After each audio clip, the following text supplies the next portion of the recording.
So, oh, that's fair. Man's best friend.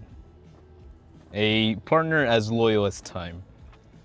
Some would say we couldn't have possibly made it this far unless we had the existence or the help of these animals, of these wild beasts that found a common ground and built a symbiotic, mutually beneficial relationship which would be forever known as man's best friend. Goddamn right I'm talking about dogs. Man, fucking love dogs. And it's every dog is its own thing, right? They have personality, they have characters. You even the same dog can represent something completely different to two different people, right? They'll act like a guard dog can be one person's like bodyguard, while it could also be the other person's like, medical bills. But regardless, when you see an animal, when you go out into nature, right? And when you just kind of have a chance to interact with these creatures, at least in my humble opinion, it's almost like the gift in itself is that you're not associating with your own species. Like, you're able to interact with them in a completely different language where you both don't understand, but as time progresses and the more that you care about, and if the more gym badges you earn, then yeah, you start building this trust, this relationship, this sense of partnership. So,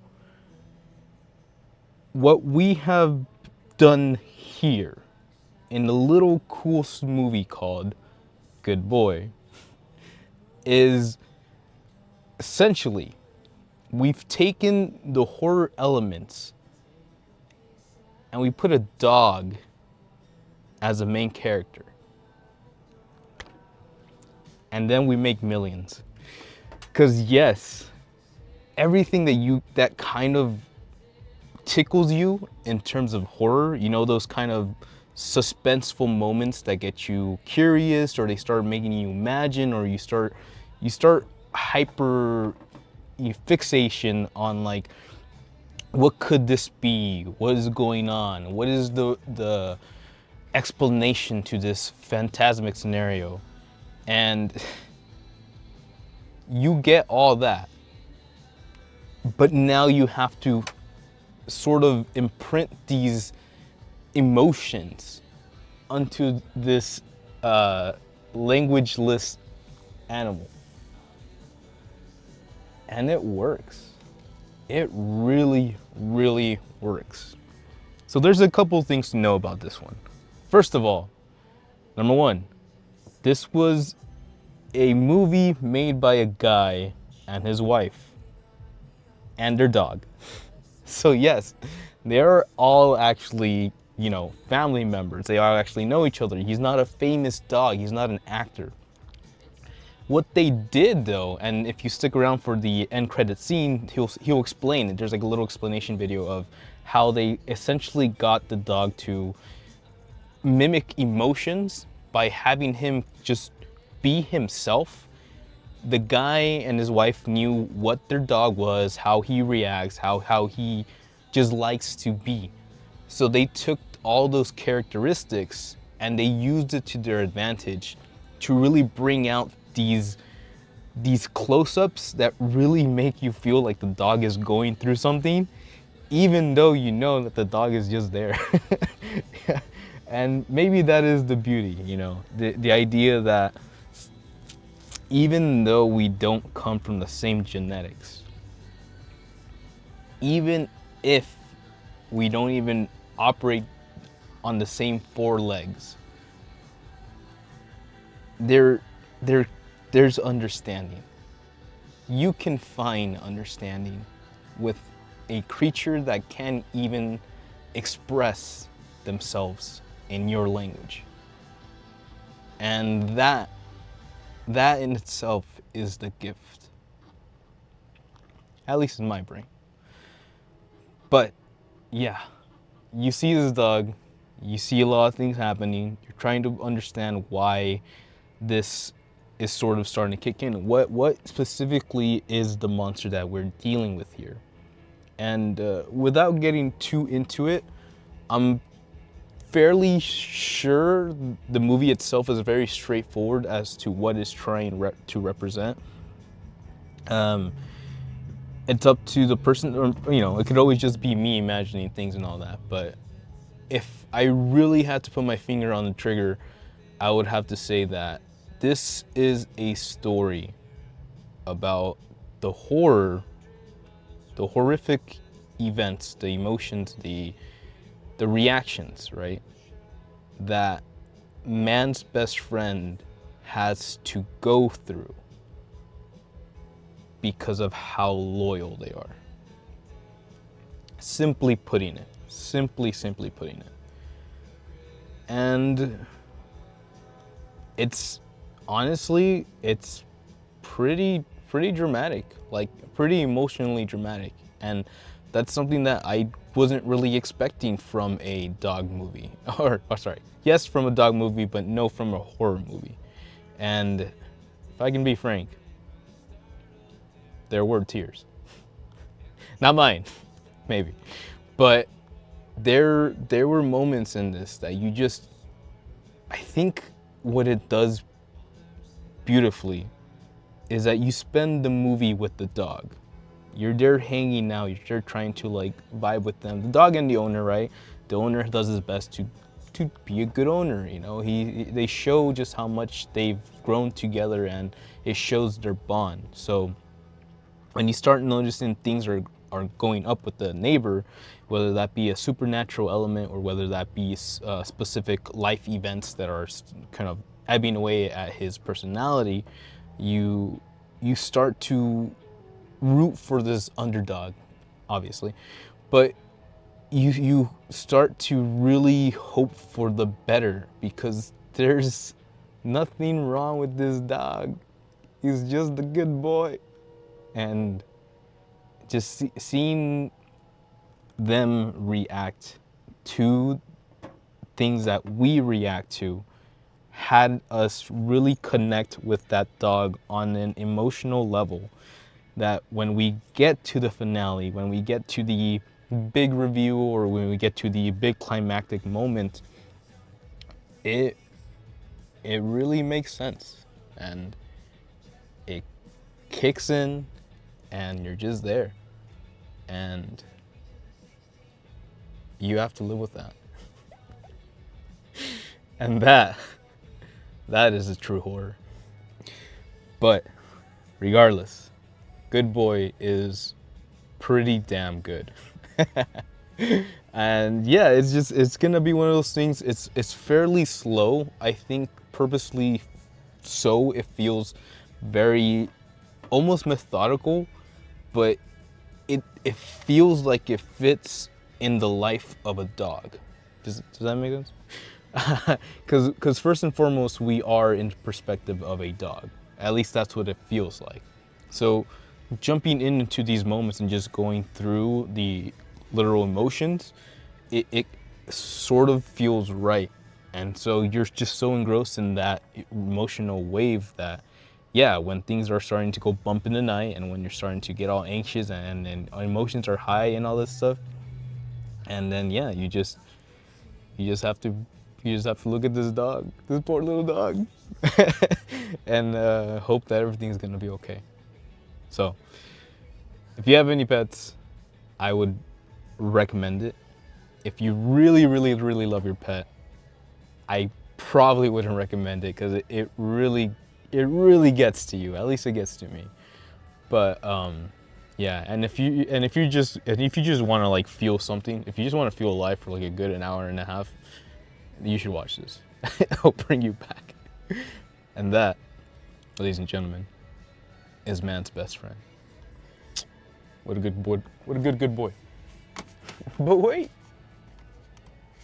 Do I have it? Do I have it? Can I use this? There's more. Because, whew, what a guy.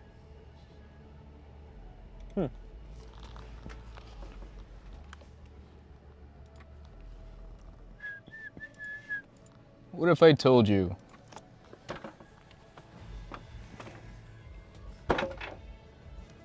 people are kind of weird? See, you can live your life, right? You could hypothetically, obviously it depends on your financial situation, depends on your familial status. Hypothetically though, you could do whatever you want with your life, assuming that there's not a government that's harassing you to pay the minimum taxes, so you're constantly stuck at work every single day. You could do whatever you want with your life. You know, you could invest, you could learn an instrument, you can learn how to skateboard, you can do X amount of things. So what if I told you that all these people with Airbnbs, all these people with all these resources, what if I told you that that wasn't enough? That somehow in this universe where people, I'll be real with you, I'll level with you, right now people are not having a great time. What's been going on in terms of economical status?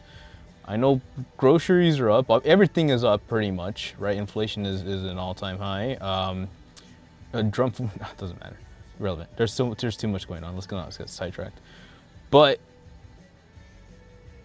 after having all this, right? There's this emptiness, this pitch black hole where everything that they throw at, you know, money, drugs, alcohol, it's not enough.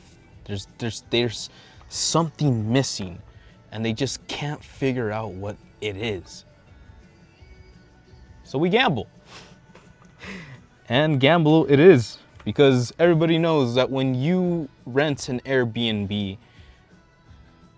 you just gotta hope for the best. You know, I don't want to say what can happen, but like at the end of the day, like it's just, you're walking into a stranger's home.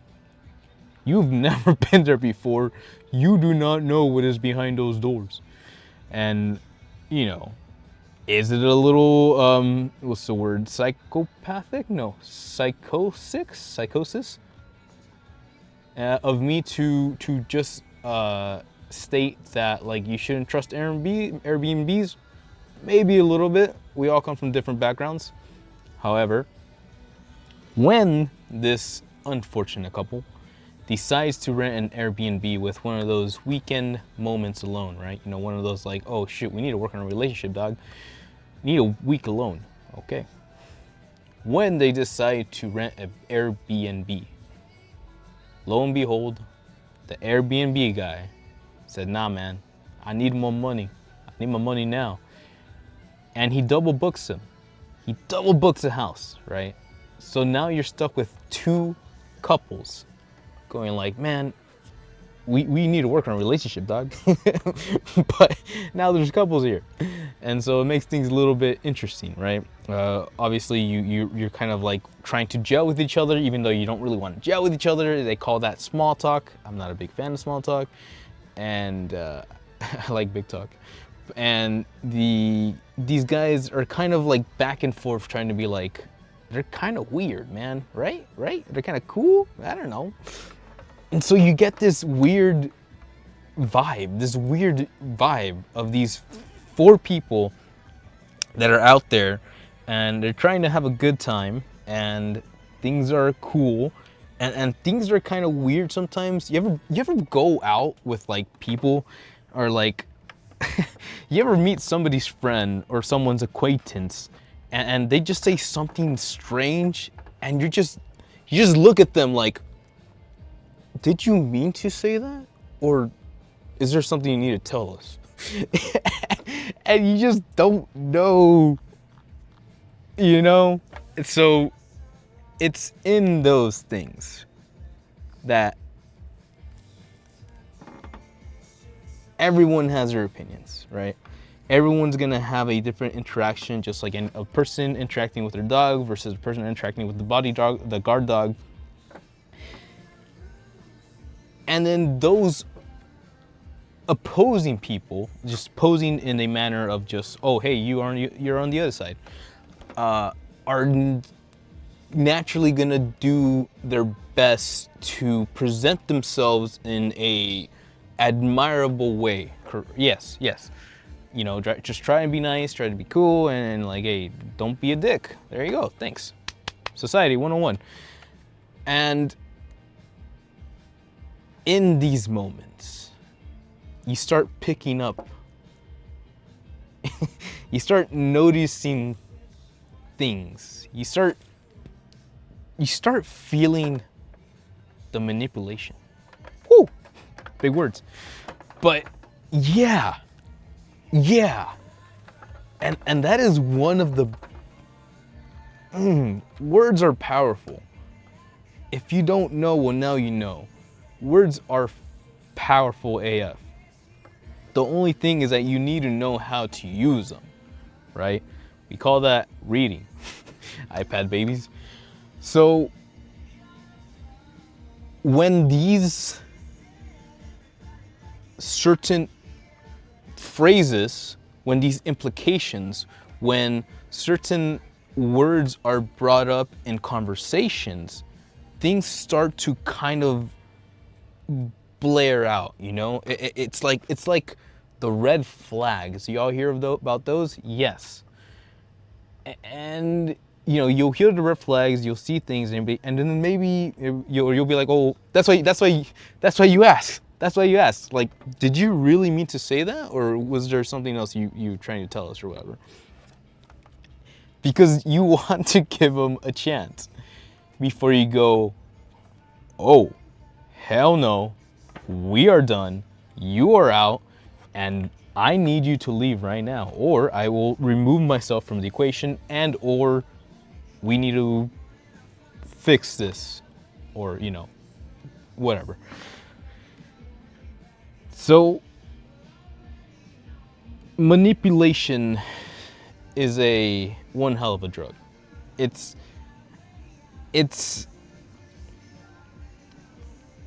if you know who you are, if you're able to like pull out your mental DNA, your mental composition, and like firmly understand that composition and lock that within yourself,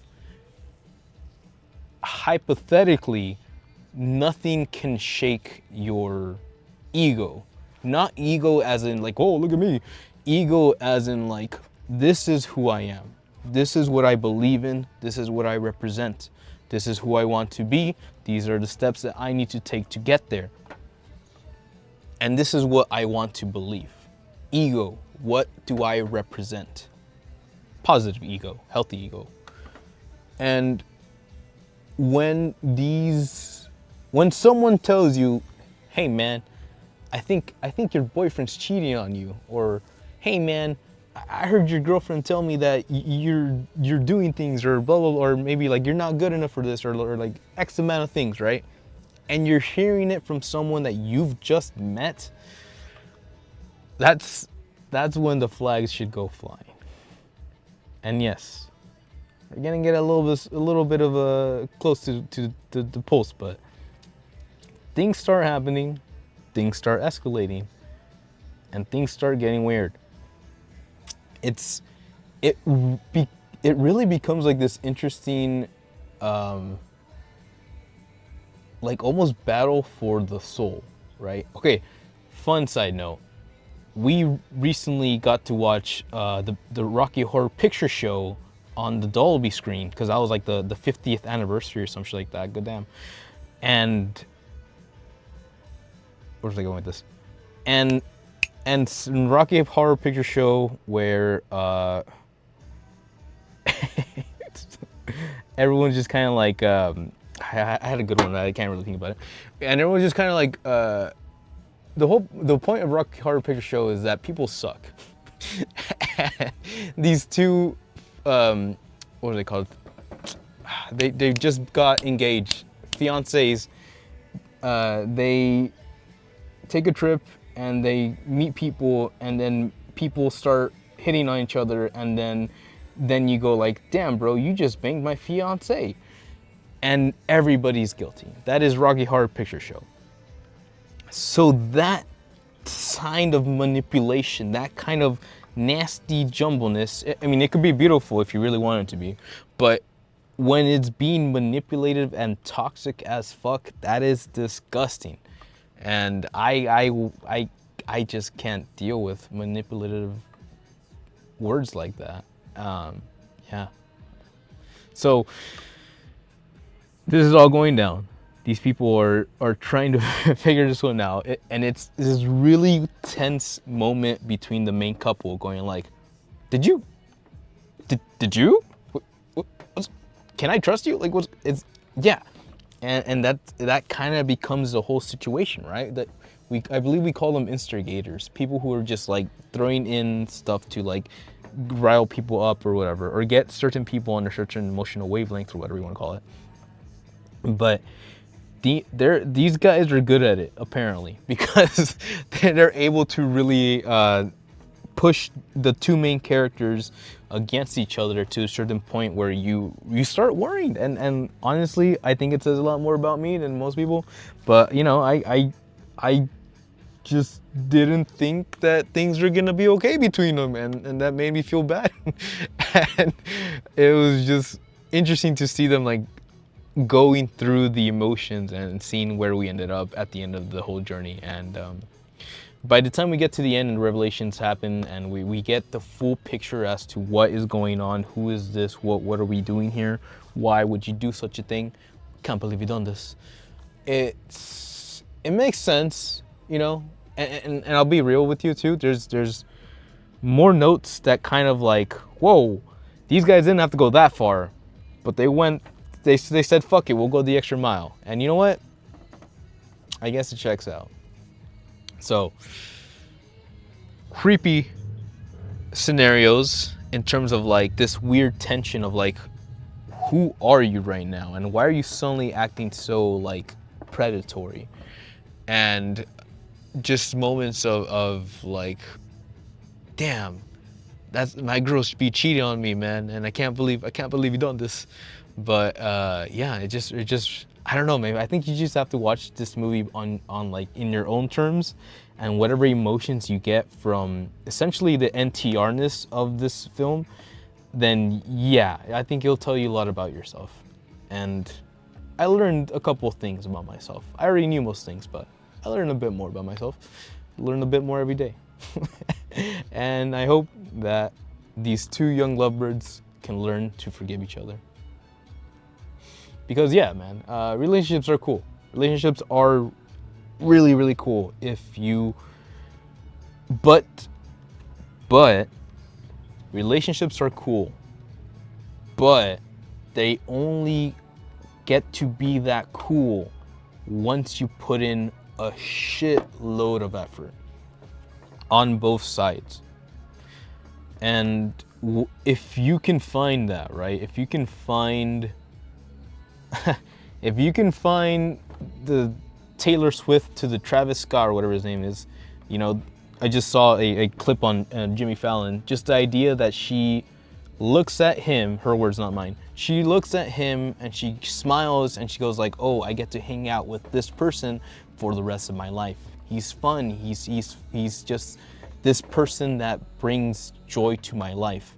And when I see him and when I look at the ring, I feel like, oh my God, this is my future. And that is a positive. And I can only wish, or I can only hope to God that we all find that somewhere in the universe. But we all know that this is reality. And reality can get a little bit spiffy. So things happen. Biology is a very real thing in terms of how your how our brains operate and how our lizard brains influence certain people to do certain things or act in a certain way. And while these things are very detrimental to the relationship itself, when you can find that mid ground of putting in the effort and receiving that effort and giving a little bit extra just because you want to, and then who knows, maybe somewhere down the line they give in a little bit more than a little bit of extra because they really want to, and then hypothetically that just becomes a companionship, a partnership, a relationship that you can actually believe in, right? Not just be with someone, but you're actually with someone in mind, body, and soul. And yeah, it's I haven't done it. I haven't gotten to that point yet, but I mean, I feel like I've been close. But you know, we're always learning, and that has to also be part of, like, what do I learn? What is the lesson in this relationship? Whether it be that, oh, now we know that certain people act certain ways when they're doing certain things, or, oh wow, I finally understand what it means to be in a content relationship, or in a partnership, let's call it even better, to be in a happy partnership. And like, I'm learning every day to how to maintain that, or how to encourage my partner to feel good about this, or feel the same way, or you know, just fun little things. But yes, things get complicated. The horror-ish is horroring. It's nothing intense like, whoa, there's this Michael Myers boogeyman, but you know, things get exciting towards the ending, and mistakes were made. But hopefully not between them, because we love a happy ending. And speaking of happy endings, what did I do? We're getting close to the end. What the fuck is this? There you go. What the fuck is this? There you go. Just went through the whole thing for no damn reason. Yes. Put you here. Wait. Ah.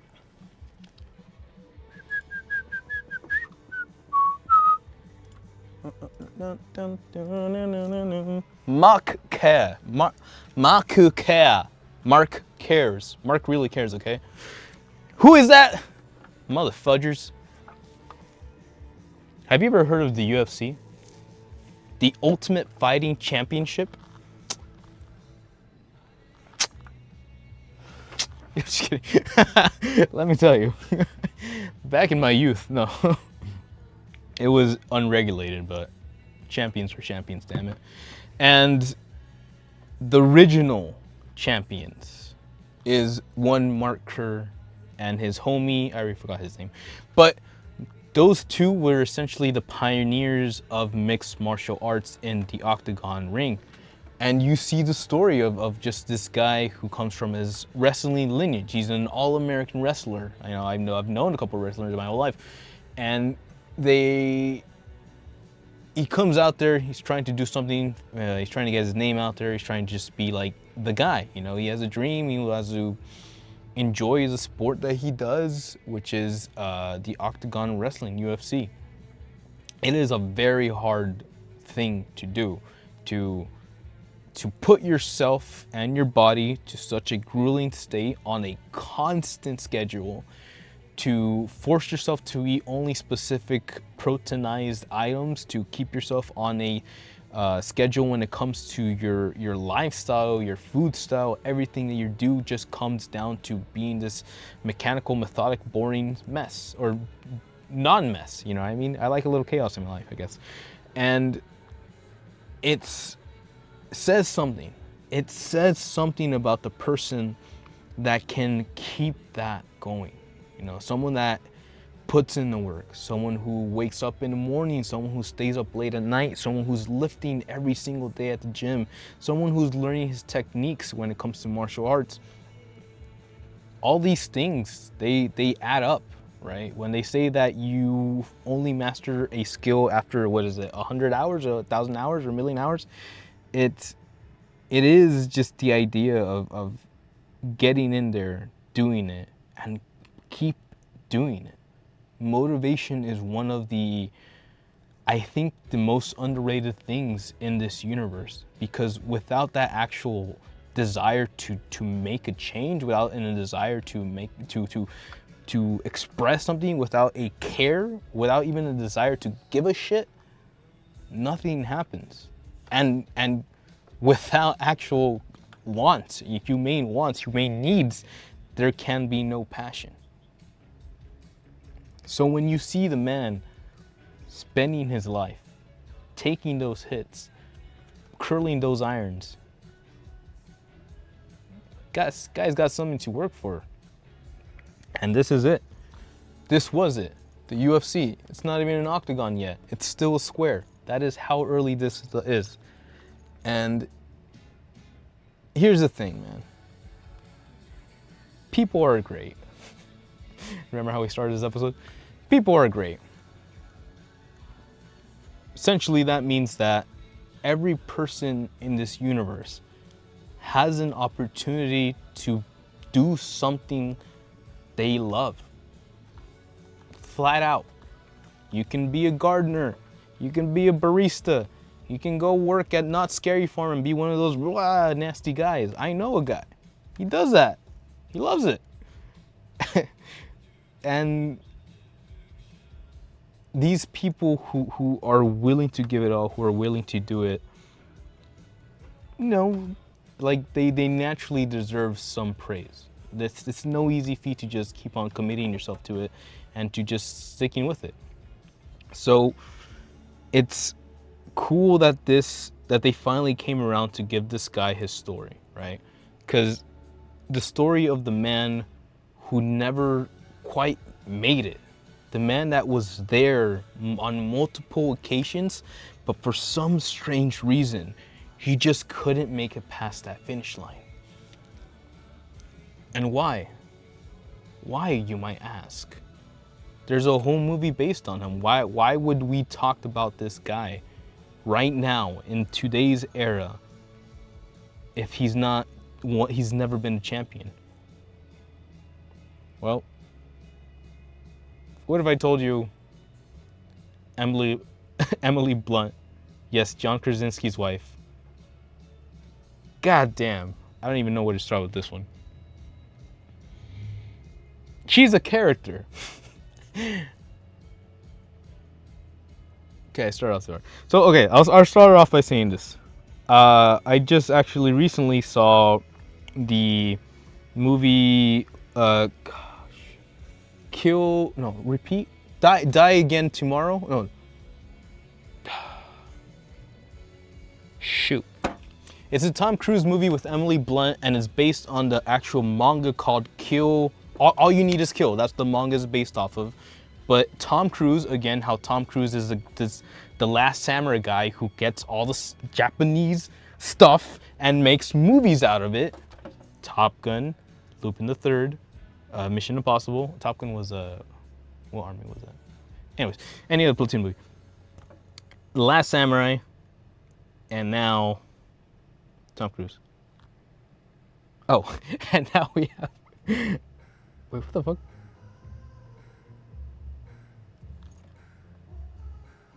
I lost myself. Emily Blunt. What the hell was the relationship between Tom Cruise and Emily Blunt? Oh, fuck me. Oh my god. So the movie with Tom Cruise and Emily Blunt. Okay. Movie was cool, right? It kind of did something for me in terms of the Emily Blunt character.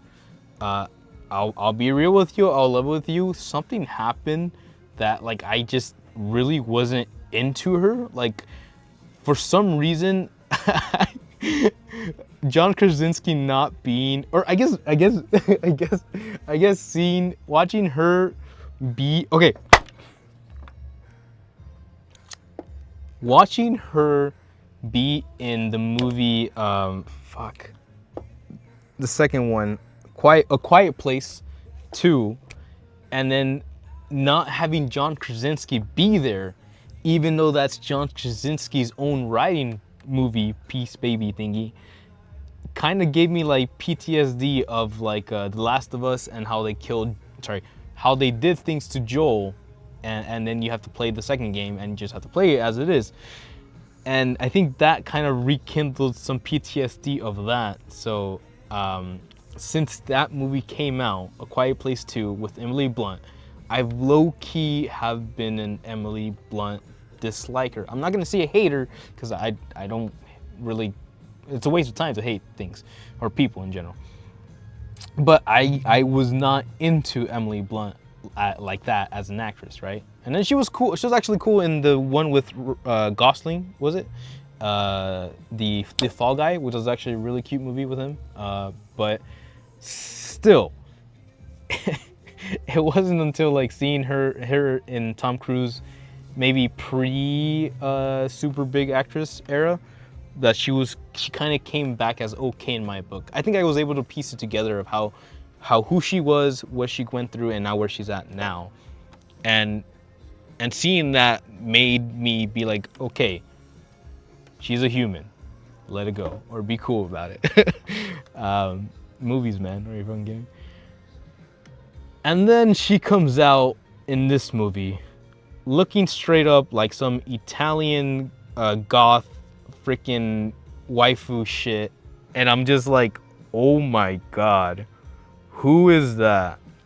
And again, normally I don't really have visceral reactions like that. I feel like I have more than enough control of myself and my mindsets and blah blah blah blah blah.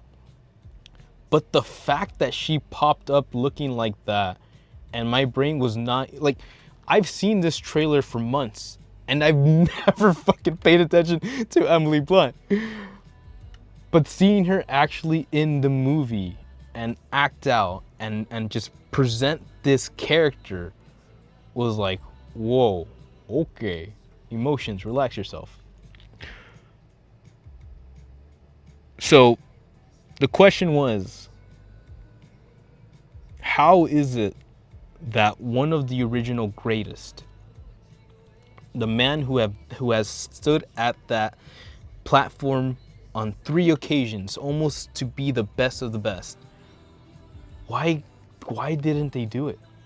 What happened?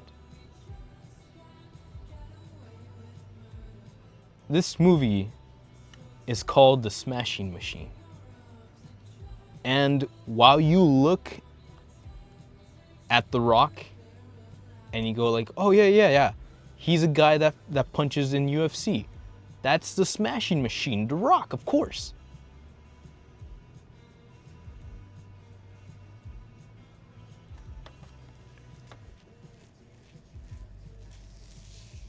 When you get in a relationship, when you decide to share your timeline, your life force, your time with a human being,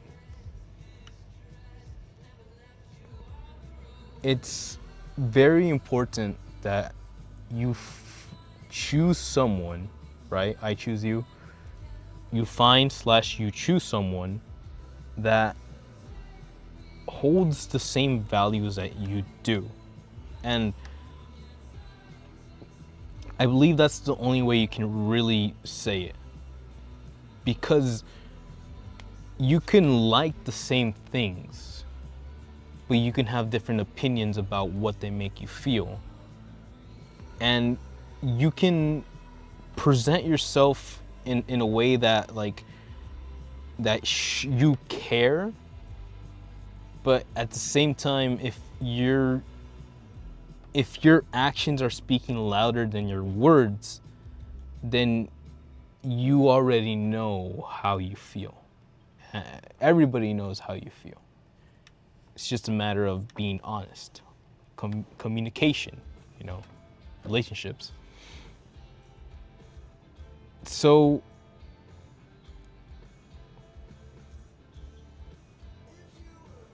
sometimes, and I would say a good amount of times, I think that happens naturally to a couple of people, and this is where the communication really comes into play.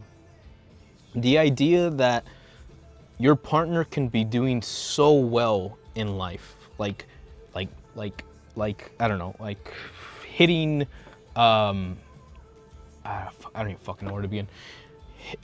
Striking a sell, making a contract, signing a contract, friggin' opening a business, outselling all the cupcakes in the business in the store, whatever it is, right? Your partner can begin to become successful, and that should be great. That is great, hypothetically, depending on what they're doing. Don't want to be selling drugs out there, but somehow, for some people, it's harder to feel happy about your partner's success. And I think that just happens naturally to everybody, but it's mostly of a dedication of how long are you going to feel that way? In terms of like,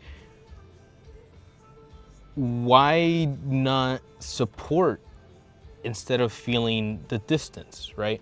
And I think that might be it too. That at a certain point you feel that distance start of like happening, that gap that grows through success, and either some people can like freak out in terms of like, oh no, what are you doing? Why are you acting this way? You're different now, blah blah blah blah blah blah blah blah blah. Or some people might freak out the other way and be like, freak out the first way, try to preserve his relationship by making the other person feel bad, while another group of people might react in a way that makes them go like, oh no, I need to go, like I can't do this, I need to go. And that is a delicate balance, because depending on what you pick, right, on who you find, who you choose, you can either be in your most vulnerable moments alone, or you can be stuck in the room with the craziest person in your most vulnerable moment, while they're having their own vulnerable moment, while you're going like, woman, I need to do my job. Why can't you let me go do my job? When you realize that this person needs this for some nasty emotional reason. Some people, they might not even know they do this. It's psychological to some point, lizard brain bullshit activity, and I'm not a woman, so I can't really speak to what emotions fly in there with those certain chemicals in that brain set. So to say that when this guy is on the most important moments of his career, defining moments that could either make or break his ass, and then she has to bust out a Karen and make him feel bad right before every fight. That, ladies and gentlemen, is the smashing machine. Imagine spending your life dedicating everything, every waking moment for one outcome, only to make it there because you got this. You're good enough. But to let it go by choice. Not because it was just taken from you, but because they smashed him. So, yeah, this is an emotional ass movie.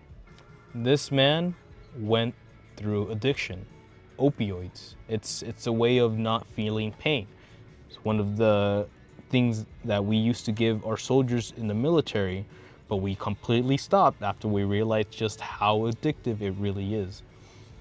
And yeah, this dude who spends his life freaking destroying his muscles so they can rebuild bigger and stronger, and spends his weekends throwing people across a Japanese mat, he was in a lot of pain. And you know, it's not fucking far be it from me to be like, oh, you shouldn't be distracting yourself with these drugs. But you know, it's to each their own, not in terms of like, oh, go do whatever you want. It's to each their own, that everyone is dealing with something. Everyone has something that they are striving for, but they either don't have the support that they need, or they just don't feel comfortable being supported, or they found their own mechanism that works, that isn't perfect, that can actually be damaging to your own system and health, but it works. So we'll keep on doing it. But yeah, this guy who really had a lot going for him, and to see him break, you know, to see him really go through all those emotions, the highest highs, the lowest lows, and then to have to like really navigate through those moments in life, and to even have to make certain decisions that really impacts your future. And you know, even understanding that these guys probably didn't get paid in what they were deserved, honestly, because they were out there in Japan trying to promote themselves, because UFC was still trying to get its legs on the ground. And they did a lot of fights pro bono because they just were trying to get in there. And yeah, man, just this movie, just why now, you know? You look at this and you think, oh, this is gonna be this ultimate UFC fight. We're gonna get the biggest fight. We're gonna have the badass like ending and blah blah blah blah. It's gonna be Rocky, but with the Dwayne the Johnson.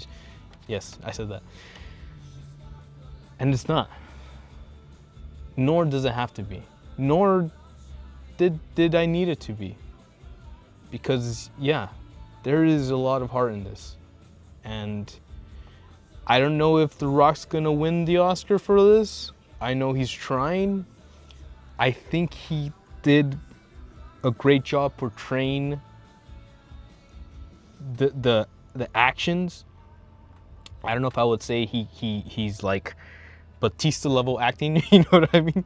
But the man knows how to feel. I'll put it that way. I believe that after decades of being The Rock, after, what was it, has it been 10 years now? After like a full decade of just building fucking mass and bulking up just for people to be like, Rock, it doesn't look good anymore. Like, if The Rock has not been able to act, then that man busted out the method acting and he actually gave a portrayal of someone who's just doing their best. Really, really, really, at the end of the day, just doing their best. Because he's not a rude guy. He's not an asshole in the movie. He's not that. He's not out there going like, "Oh, I'm gonna crush you," blah blah blah. But you know, he's just there. He's living his life. He's trying to do his best, and well, that's also the way the cookie crumbles. I meant to say c'est la vie, but I could use a cookie right about now. And with that, ladies and gentlemen, that's been our 3 movies of the week. Good Boy, the Bones, what is it? Bone Lake, and The Smashing Machine. In order, Good Boy, so good. Smashing Machine, and the Bones Lake. So between those 3, I really hope that you have some free time to go check them out. If you have checked them out, I would ask, what did we think?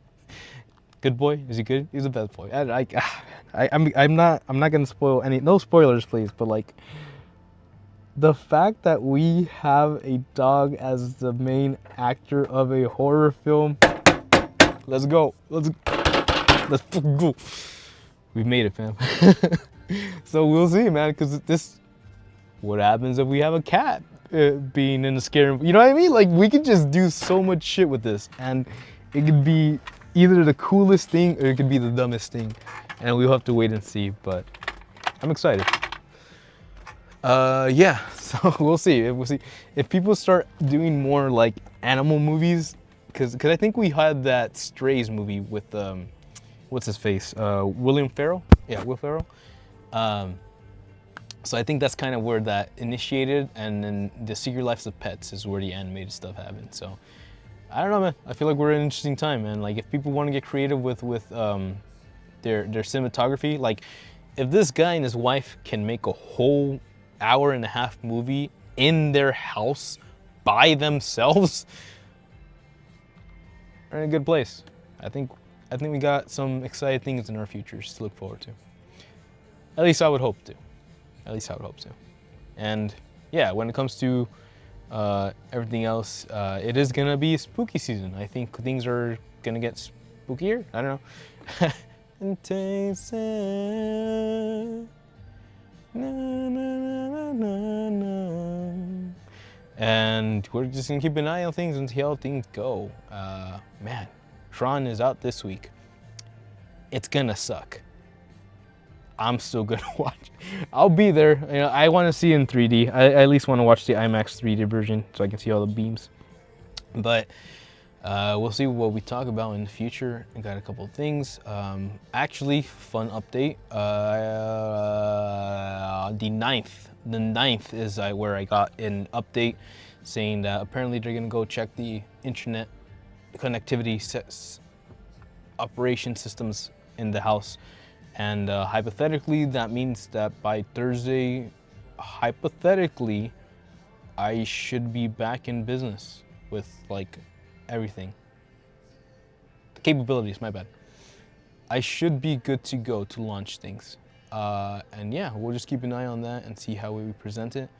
It's a lot of things. It's like, the backlog is backlogging, and now I'm trying to figure out how to present things in a certain way that will work out for everybody, and that's fun. But I'm also starting to dip a lot into this, and like, I want to learn. The whole thing about this channel is like learning how to do things and just doing it. You know, I want to learn through experience, and I teach myself by just figuring things out, and that's fun. But things are getting expensive, man. And that's just something that I have to honestly have to think about and look at and be like, well, do I really need this, or do I really want to do this? Or it gets interesting, you know, and those are questions I have to ask myself.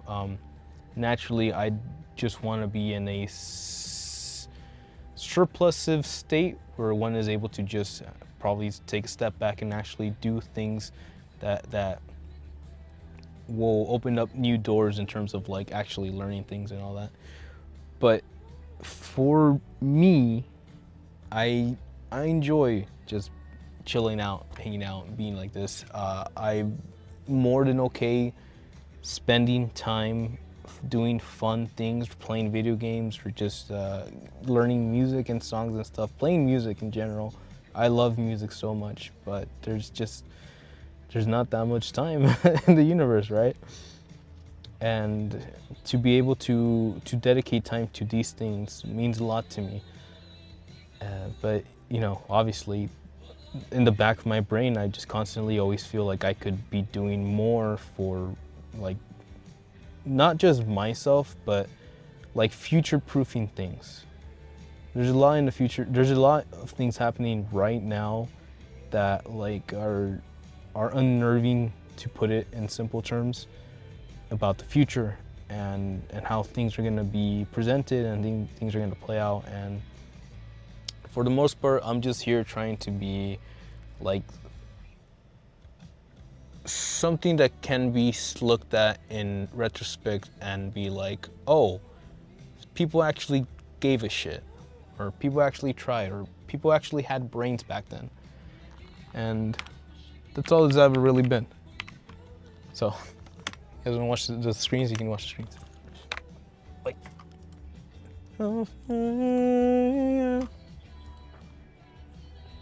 yeah. So yes, well, I mean, that's what it was. As you can tell, we've been busy in terms of like just moving things around, and I didn't know how I wanted to present this one specifically because I knew this was gonna be here, but I figured that if I can make it look semi-natural or normal with this obnoxious thing, then maybe I don't have to continue pushing shit back and forth, which is one of my biggest deterrents when it comes to actually creating content, because I have to move so much shit just to get things up and running, and by the time things are up and running, like sometimes it just doesn't feel right anymore or whatever, or like all the energy has been spent up. And if I could change one thing about this, it would definitely have to be like having actual time to sit down and do specific tasks or organizations, or even just being able to know that like I've had enough sleep to actually not feel like crap if I want to play something or whatever. And yeah, man, it's gonna be one of those things. So we'll start with Thursday. I was actually gonna pay for the shit right now, but I stopped myself because I figured might as well just wait till the day and see what they can handle before I start like throwing everything I can at the network and all that. So we'll see. I'm looking into it. I'll be fine. I'm just, and yeah, things are gonna be busier on my end as well. Obviously, we have games. Ghost of Tsushima is there. Super Mario Galaxy 1 and 2 is there, and like I would love to just sit down and play through those things. But if I can be 1000% honest with you, man, there is so much happening in this universe right now that I can't really just sit down and pretend that things are okay. I just can't. I could if I really, really, really, really wanted to, but there's already enough of that in this universe, and there's things that I need to do, or things that need to be done that not enough people are doing. And you know, I'm not gonna be like, oh, everybody go out and change your profile picture into a paperclip. Go, Clippy for the win.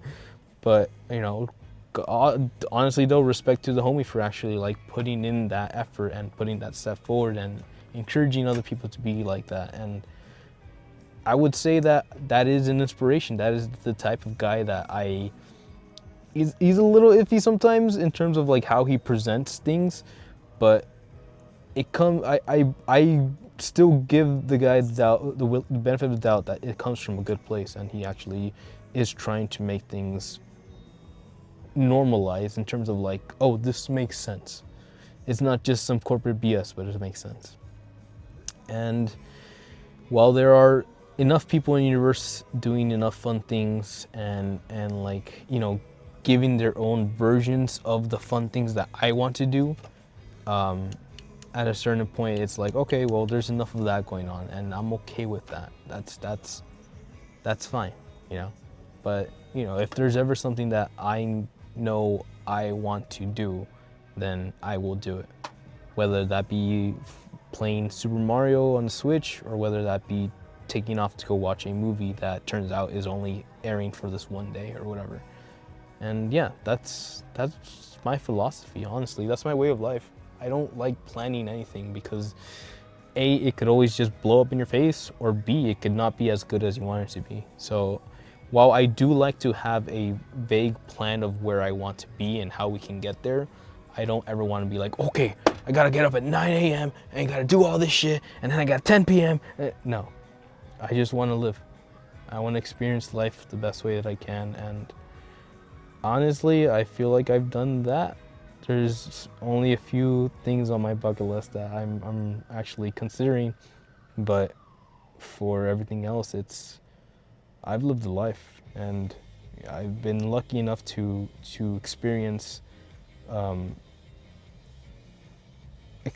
experiences and like moments that really brought everything together and made me feel like, oh, this is what it means to be alive, or this is life, and this is what we have to do with that. And yeah, so the best I can do is sit here, put on a pretty face, and hope that you are all having a fun, beautiful week. You guys are being taken care of. If someone out there is celebrating some fun, exciting celebration, that I hope that you really enjoy that and you were able to just feel appreciated, right? Because I know a lot of people put work out there, and I know a lot of people are going through things that they will never talk about. So for now, I just want to say thank you. Please take care. I love you. Go be a good boy or good girl, baby girl. But until then, hasta la próxima. Forza Horizon, baby.